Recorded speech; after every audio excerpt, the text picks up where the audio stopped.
Programa 2. Retos para la convivencia en el mundo actual. Compararán los retos y desafíos que enfrentaban los jóvenes en décadas pasadas y los que tienen ahora.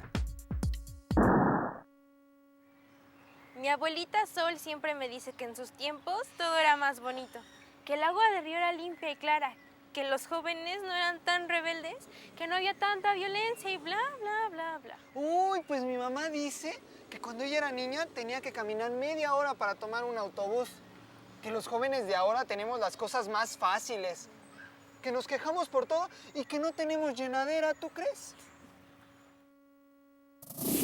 Hola, bienvenidos a este espacio para reflexionar entre adolescentes morales. Y bueno, para hablar acerca de los retos que enfrentan y enfrentaban los jóvenes, nos acompaña Estela Maldonado Chávez, profesora de telesecundaria. Mucho gusto. Gracias por acompañarnos. Y Tajín Villagómez Velázquez, coordinador de proyectos de iniciativas para la identidad y la inclusión AC. Hola, ¿qué tal? ¿Qué tal? Mucho gusto. Y bueno, chavos, arrancamos con la primera pregunta. ¿Será cierto que ahora los chavos tenemos la vida más fácil? ¿Qué opinan? Puede que ahora, en la actualidad, tengamos más fáciles algunos aspectos que antes no se podía acceder con facilidad, pero debido a que ahora hay una gran población y los campos de trabajo están más en demanda, yo creo que es más difícil acceder a eso.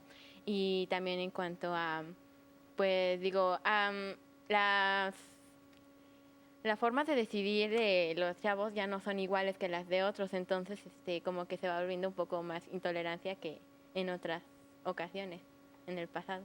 Gracias. ¿Alguien más? A ver, por allá. Yo digo que de cierta forma sí es complicado aún en estos tiempos, más sin embargo aumenta la población y hay mayor competitividad entre las personas. La falta de oportunidades es muy grande y eso también puede afectarnos en un futuro. Gracias. Maestra, ¿qué opina al respecto? Les doy toda la razón a los muchachos. Aparentemente están viviendo en un mundo de más oportunidades, de más facilidades, pero en el fondo nos damos cuenta que no es verdad. Que ellos tienen pues no lo llamaría, sino reto hacia enfrentar la problemática que la sociedad y la geografía le están dando.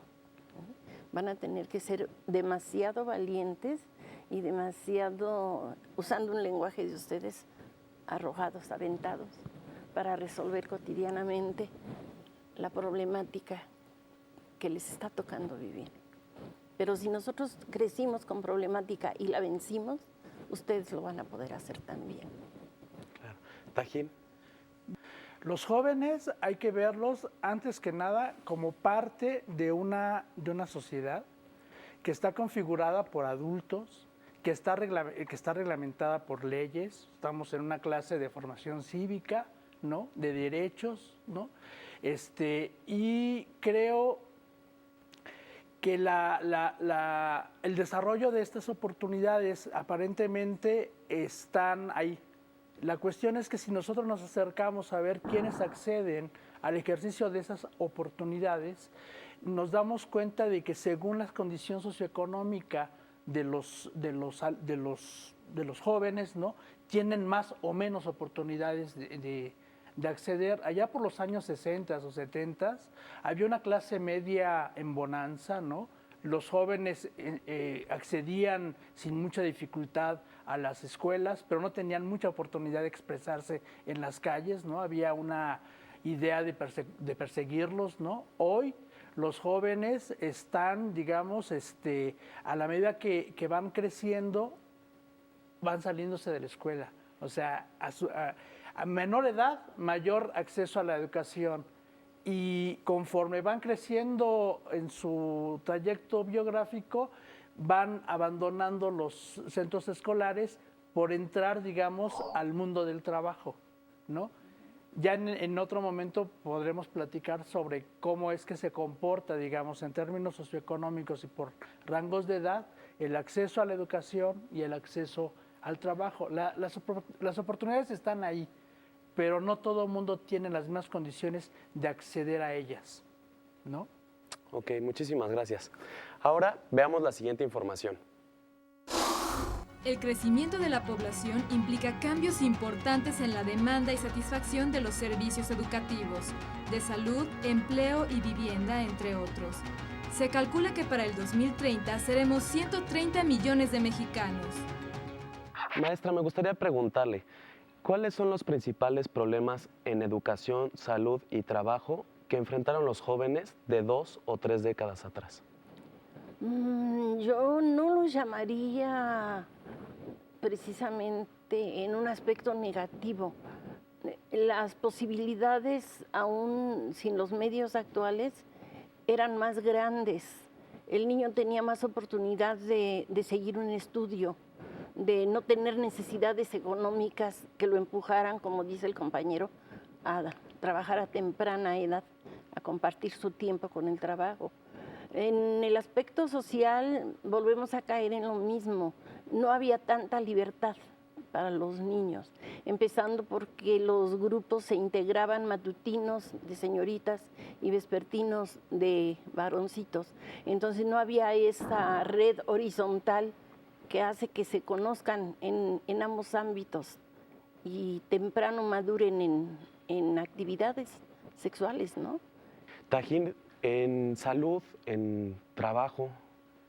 Mira, yo lo que quiero decir más bien tiene que ver con cuáles son las 3 preguntas que los jóvenes se hacen a la edad entre 15 y 19 años, ¿no? Tienen como proyecto de vida 3 cosas que resolver. Una es si continúan con los estudios. Otra es si se incorporan al mercado de trabajo. Y la otra es si forman una nueva familia, ¿no? En esas 3 decisiones, muchos de los jóvenes que deciden ingresar, por ejemplo, al ámbito educativo, comentaba yo en el bloque anterior, el 93% de los jóvenes que tienen 15 años, por lo menos en un estudio que hicimos aquí en la Ciudad de México, está estudiando el 93%. Pero cuando ya tienen 24 años, es decir, cuando están en época de estar en la profesional, hay una ausencia de ellos, se retiran de los estudios por arriba del 60%. Es decir, se va adelgazando, digamos, el proyecto de vida educativo conforme avanza la edad. Y ese es un dato dramático, porque los jóvenes están dejando de estudiar. Y están dejando de estudiar por varias razones. Una de ellas es porque requieren de incorporarse al mercado laboral para tener ingresos y poder o aportar a la familia a la que pertenecen o formar una nueva y sostenerla. En términos laborales, lo que sucede es que los jóvenes están accediendo al mercado de trabajo, pero ojo, ¿con qué condiciones de trabajo? Muchos de ellos no tienen experiencia laboral y por lo tanto no pueden exigir sus derechos mínimos, contratos, prestaciones, etcétera. Se les pagan salarios muy bajos, ¿no? Un salario mínimo, 2 salarios mínimos. Son trabajos que no requieren mayor calificación, ¿sí? Y eso pues está, digamos, si pensamos en que esas características son las que concentran la mayoría de los jóvenes que están ingresando al mercado, pues están depauperando sus capacidades creativas, científicas, de investigación y propositivas sobre todo. O sea, se dice que los jóvenes son factores estratégicos para el desarrollo del país, pero no se le ofertan oportunidades laborales donde puedan desarrollar las capacidades que aprenden de la escuela en el trabajo. Y eso es terrible, ¿no? O sea, porque entonces no están siendo preparados para el mercado de trabajo. Y la consecuencia lógica es que no se desarrollan ni ellos ni las estructuras productivas del país.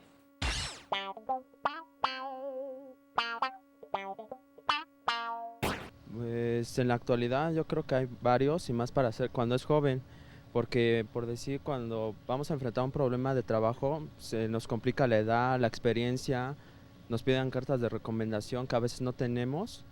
muchas veces desconfían de nosotros.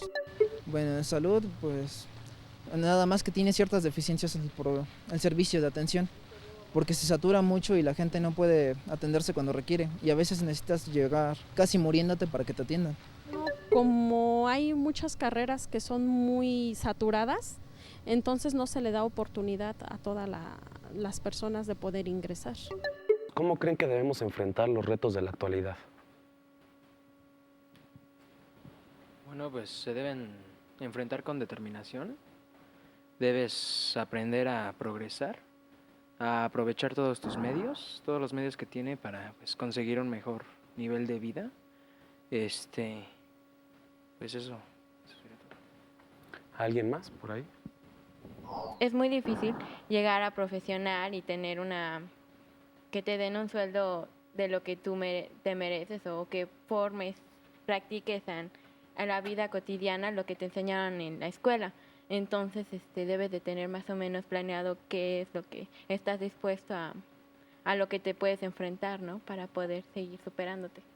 En el contexto socioeconómico y cultural, ¿estamos preparados los jóvenes para enfrentar los retos y los desafíos? Me parece que hoy, a diferencia de otras épocas, hay un ambiente donde a los jóvenes se les reconoce, se les puede reconocer su calidad de sujetos de derechos, ¿no? Que hagan válidos sus derechos a la educación, al trabajo, a la vida libre de violencia, a la identidad, ¿no? Y cobijados por esos derechos, justamente impulsar programas que favorezcan las condiciones de desarrollo y desenvolvimiento de los jóvenes. Los jóvenes están en condiciones de conocer y de hacer exigibles esos derechos. Y hay que acercarles a ellos esas posibilidades, ¿no? Tanto como a la sociedad misma, para que no los criminalice, como sucede frecuentemente en esta ciudad, en este país, ¿no? Se les persigue porque no les dan espacios de recreación, porque no les dan espacios de desenvolvimiento donde puedan desarrollar sus capacidades, sus inquietudes y sus sueños, ¿no? Muchas gracias y bueno, lamentablemente hemos llegado al final del programa y me queda agradecerle a usted, maestra, por habernos acompañado. Al contrario, gracias por la oportunidad. Muchas gracias. Tajín, gracias por tu participación. No, pues gracias a ustedes y qué bueno que fomenten estos espacios de intercambio con los jóvenes. Muy bien, y a ustedes, chavos, por haber venido. Muchísimas gracias. ¿Y tú, estás preparado para enfrentar los retos de hoy y los de mañana? Nos vemos en el siguiente programa de Adolescentes IN. ¿Morales? Solamente aquel que construye el futuro tiene derecho a juzgar el pasado.